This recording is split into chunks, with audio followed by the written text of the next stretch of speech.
Boa tarde a todos, a todas. Nesse domingo vamos escutar o comentário do Frei Alberto Maggi sobre o trecho do Evangelho de Lucas, capítulo 17, versículos de 5 a 10. Jesus quer fazer passar seus discípulos da religião à fé, isto é, de um relacionamento com Deus baseado na submissão e na obediência às suas leis, quer dizer, a passagem de um relacionamento que torna o cristão um servo em relação com seu Senhor, a um relacionamento com Deus Pai, baseado na semelhança e na prática de seu amor. Relacionamento esse que faz com que o crente se torne filho de Deus. Mas para que isso seja possível, e Jesus muitas vezes nesse Evangelho de Lucas que estamos comentando, convidou seus discípulos a ser como o Pai, isto é, a ser misericordiosos, custe o que custar. Para que isso seja possível, é preciso que o amor do discípulo alcance uma qualidade semelhante ao amor de Deus. E qual é a qualidade do amor de Deus? Aquela que expressa em um perdão sem condições. Estamos no Evangelho de Lucas, capítulo 17, mas pouco antes, eis que Jesus afirma nos versículos 3 e 4, se o seu irmão pecar contra você, chame a atenção dele, se ele se arrepender, perdoe. E Jesus, já prevendo a objeção, continua, se ele pecar contra você 7 vezes num só dia, os números claramente não indicam uma quantidade, mas uma qualidade, 7 vezes vier a você dizendo estou arrependido, você deve perdoá-lo. O evangelista usa essa última expressão com um verbo imperativo.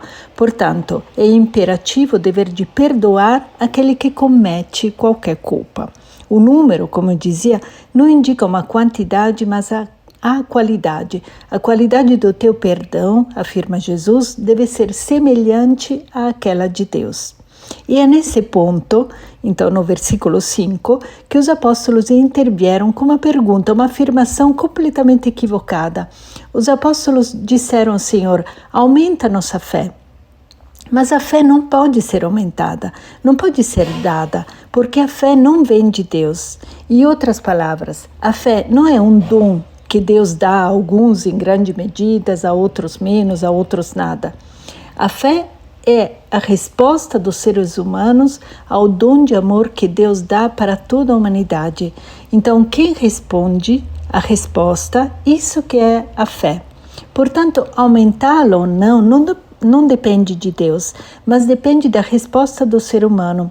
E é por isso que Jesus responde, se vós tivesseis fé, mesmo pequena como um grão de mostarda, e o grão de mostarda é proverbialmente o menor grão, minúsculo mesmo, então um nada, poderíeis dizer a esta amoreira, e aqui a tradução pode ser tanto amoreira quanto sicomoro, que eram plantas que tinham raízes tão profundas que se pensava fosse quase impossível desarraizá-las.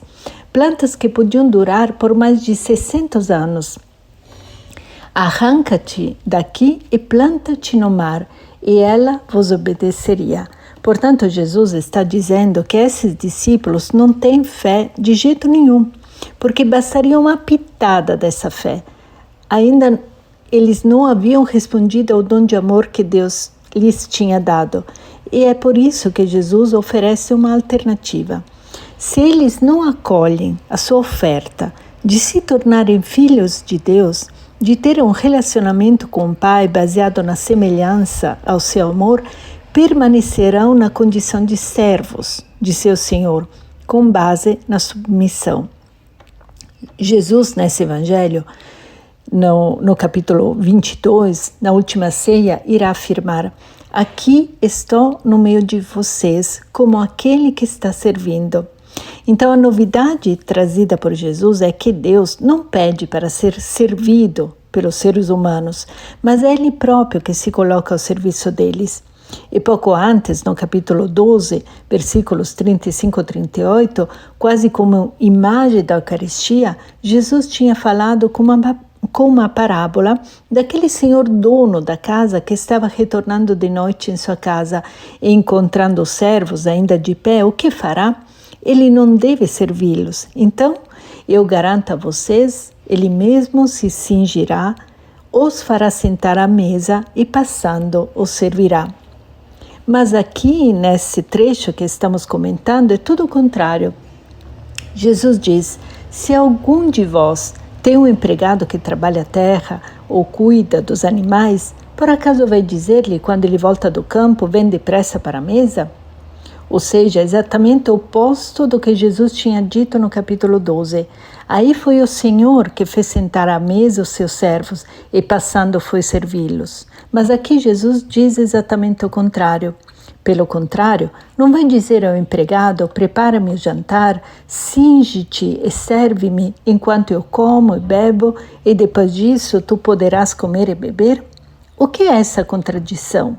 Pois bem, Jesus oferece uma alternativa. Ou vocês acolhem essa oferta de amor de Deus e o amor de Deus vai libertar-vos, e esse amor é expresso através do perdão incondicional, ou, de outra forma, permanecerão na condição de servos perante o vosso Senhor. Eis aqui é a conclusão desse trecho, que tem sido muitas vezes mal interpretado, como se significasse a inutilidade da ação dos cristãos. Assim também vós, quando tiverdes feito tudo o que vos mandaram, esse verbo mandar se referia à observância da lei, dizei: somos servos inúteis. Aqui a tradução não é exata, porque eles não são servos inúteis, tanto é que tinham feito o que deviam fazer. Portanto, não é verdade que eles são inúteis. A melhor tradução é a seguinte: somos simplesmente servos, fizemos o que devíamos fazer. Portanto, aqui Jesus está oferecendo uma alternativa. Ele não impõe, ele oferece. Ou se tornar filhos de Deus, portanto, totalmente livres de servir e de amar, ou permanecer na condição de servos. Mas aqueles que permanecerem na condição de servos nunca irão experimentar a liberdade, a plenitude, a alegria da comunhão com Deus. Comunhão essa que manifesta e revela Deus como Pai. Muito obrigada pela escuta e até semana que vem.